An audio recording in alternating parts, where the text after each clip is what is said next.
OK, bonjour les neuvièmes. Aujourd'hui, on va parler de la loi d'Ohm. Mais avant qu'on commence cette discussion au sujet de la loi d'Ohm, il faut vraiment qu'on fait des petits rappels de ce qu'on avait appris jusqu'à date, juste pour savoir, juste pour m'assurer que tout le monde est sur la bonne page en termes de qu'est-ce qu'il comprend jusqu'à date. Alors, si on parle du courant, le courant, c'est le flux continu des électrons dans un circuit et c'est mesuré en ampères.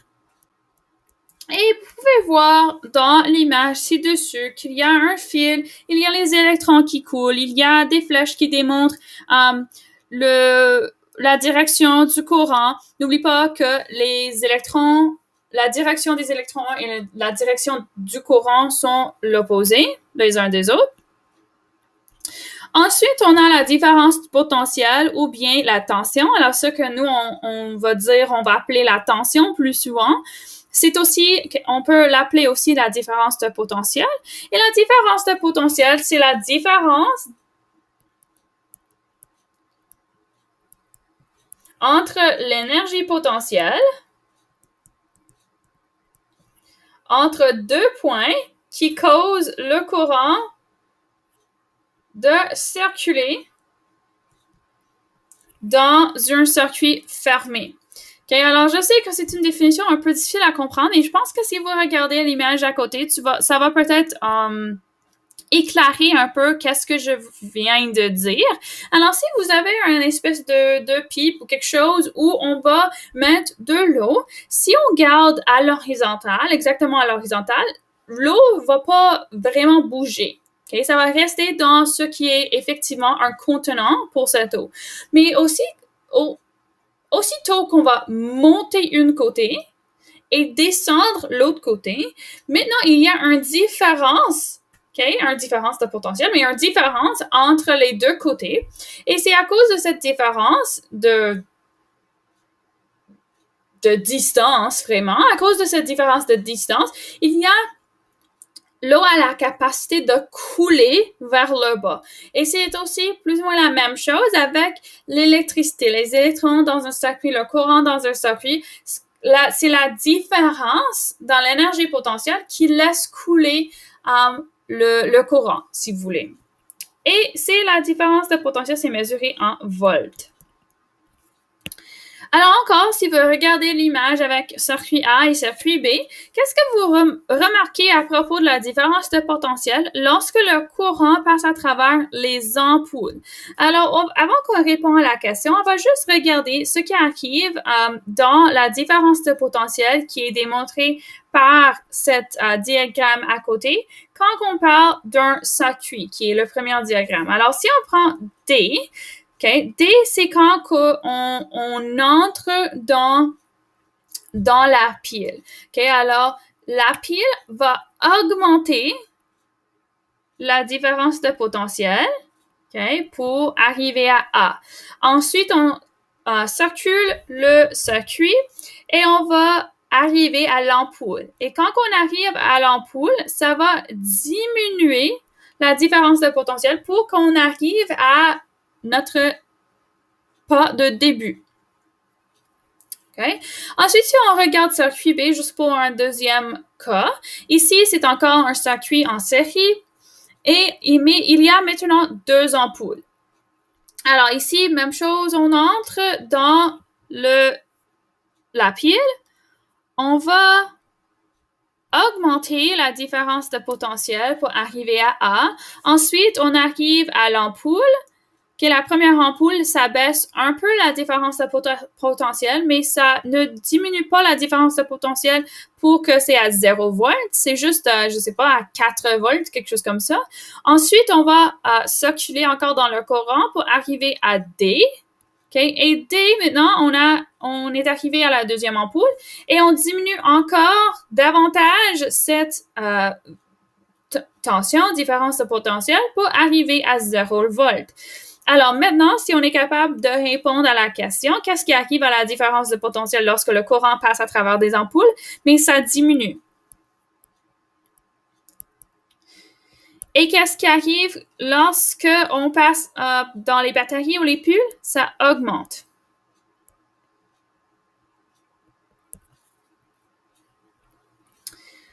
OK. Résistance. Il y avait une image ici, je ne sais pas pourquoi ce n'est pas là, mais je vais juste dessiner un pour vous et puis on va la discuter. OK, alors on avait cette espèce de quelque chose comme ça. Comme ça. OK. Alors, la résistance, c'est le degré auquel une substance résiste le flux de courant électrique. C'est mesuré en ohms. OK? Alors, si on prend l'image juste pour comprendre un peu mieux qu'est-ce qui arrive, si on imagine que ça, c'est, je sais pas, un tuyau pour jardiner dans le jardin, on a l'eau qui passe à travers. OK? Et c'est un tuyau qui fonctionne très bien. C'est exactement comme il faut. C'est plus ou moins plat. OK? Et on a l'eau qui passe à travers. C'est facile à passer à travers ce tuyau. OK? Tout va bien. Pas beaucoup de résistance. Si, par exemple, je prends mes mains et je vais plier mon tuyau, je sais pas, je mets mon pied dessus pour une raison ou une autre.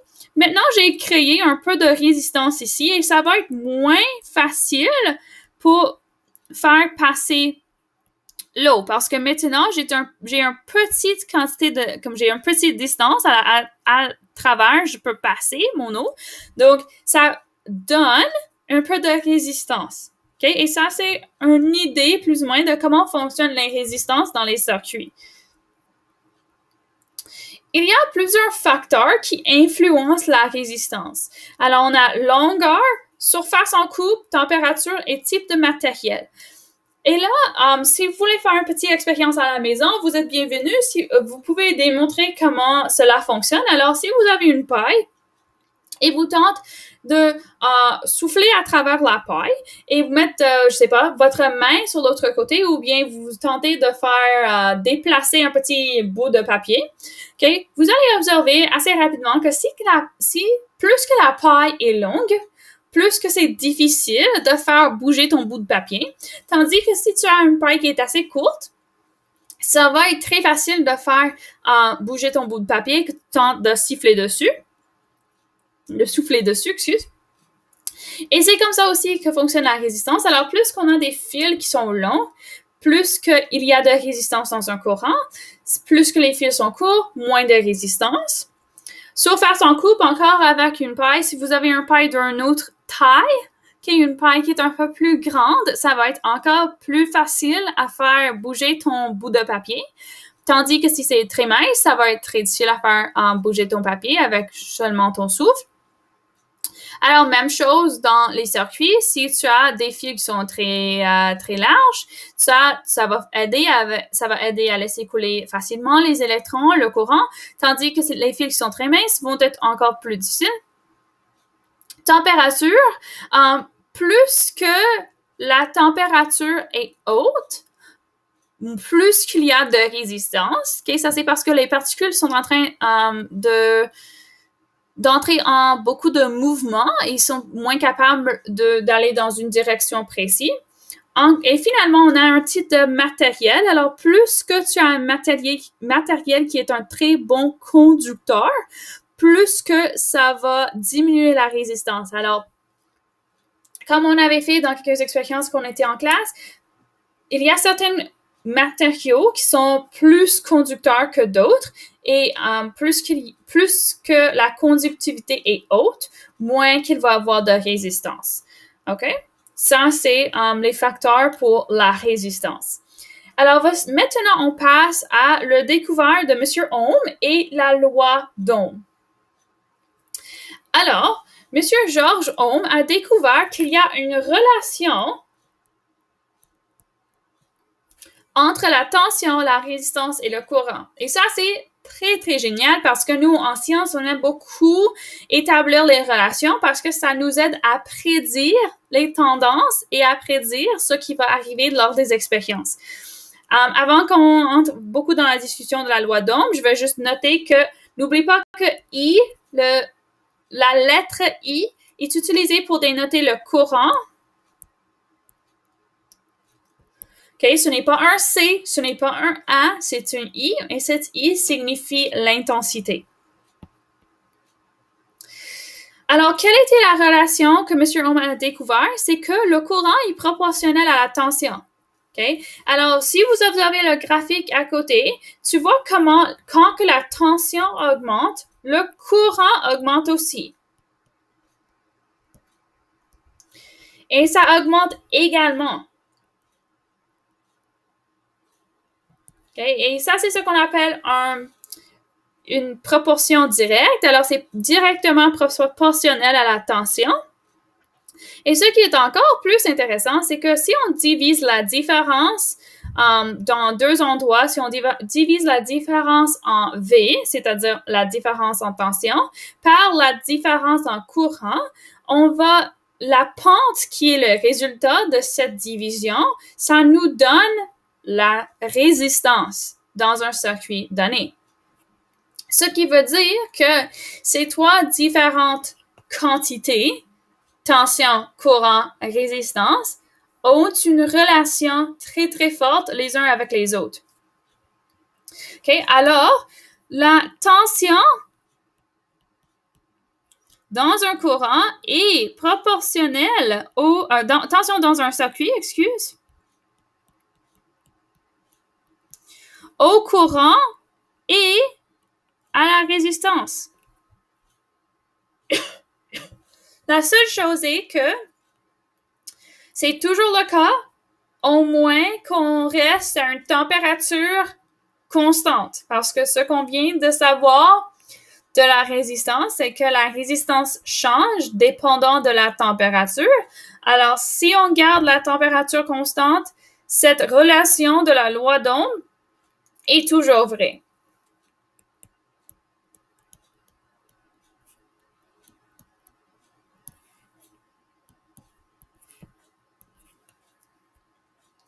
Alors, qu'est-ce que ça veut dire? C'est que si on connaît deux des quantités, on peut toujours déterminer la troisième.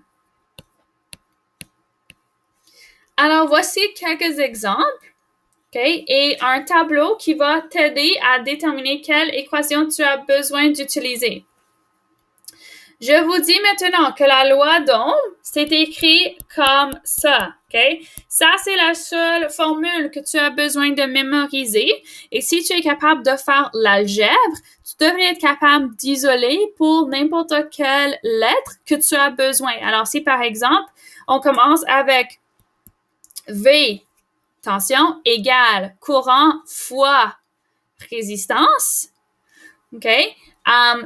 Si on a besoin, par exemple, si on connaît la tension et la résistance, mais on ne sait pas le courant, là, on va être capable de déterminer c'est quoi le courant en changeant un peu la formule pour arriver à l'isolement du courant.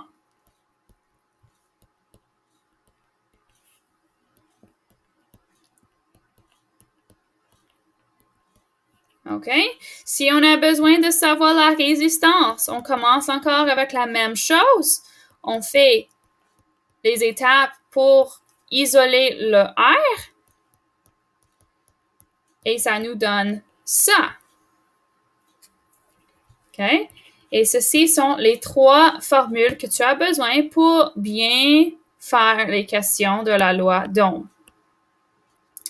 OK, alors voici un exemple. Quel est le courant produit avec une batterie de 9 volts à travers une résistance de 100 ohms? OK? Et je vous dis maintenant que c'est probablement une bonne idée d'avoir une calculatrice à côté de vous pendant que vous faites ça. Si vous êtes très bonne en mathématiques, en mental, vous serez probablement capable de le faire sans calculatrice. Mais il n'y a rien de mal en utilisant votre calculatrice. Alors, encore, on commence avec notre formule de la loi d'Ohm. On remplit la formule avec les choses qu'on connaît. Et puis, on va isoler pour arriver à notre réponse. Et on ne va pas oublier nos unités. OK? Et vous aurez beaucoup de pratique à faire pour ça. Alors, je viens de vous montrer comment faire ça. OK. Deuxième et question finale pour aujourd'hui. Un chauffage électrique fonctionne en faisant passer un courant de 100 ampères par un fil métallique enroulé, ce qui le rend très chaud. Si la résistance du fil est de 1,1 ohm, quelle tension doit-on lui appliquer? OK. Alors, pour les questions de même qui sont un peu plus compliquées, on utilise ce qu'on appelle la méthode Dracé, ou bien vous avez peut-être entendu GRASS en anglais dans les cours de mathématiques. OK? Alors, Dracé, on commence avec D, ça signifie donner, ce qui est donné. OK? Rechercher.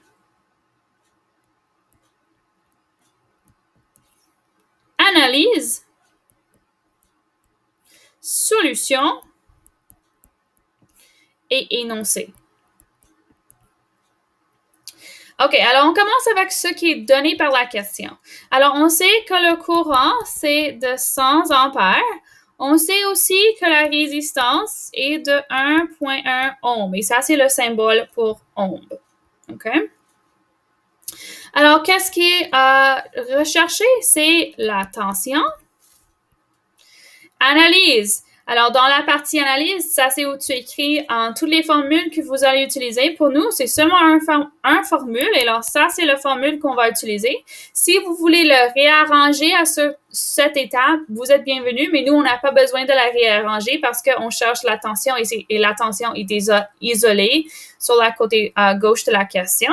Alors, maintenant, on va remplir notre formule avec toutes les choses qu'on vient d'apprendre. Et on va faire les calculs nécessaires pour arriver à la réponse. OK, alors vous pouvez mettre ça dans votre calculatrice. Et ça nous donne 110 volts.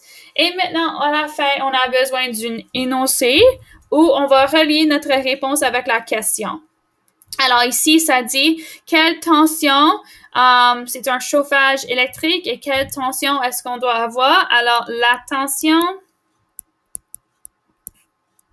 du chauffage électrique doit être de 110 volts. OK? Alors, ça, c'est comment tu fais la méthode Dracé. Et donc, dans les devoirs, dans la pratique, je vous avais demandé de faire la méthode Dracé. Et j'attends que vous suivez ces étapes-là. OK? Alors, ça, c'est tout pour la loi d'Ohm. On se revoit bientôt. À plus tard!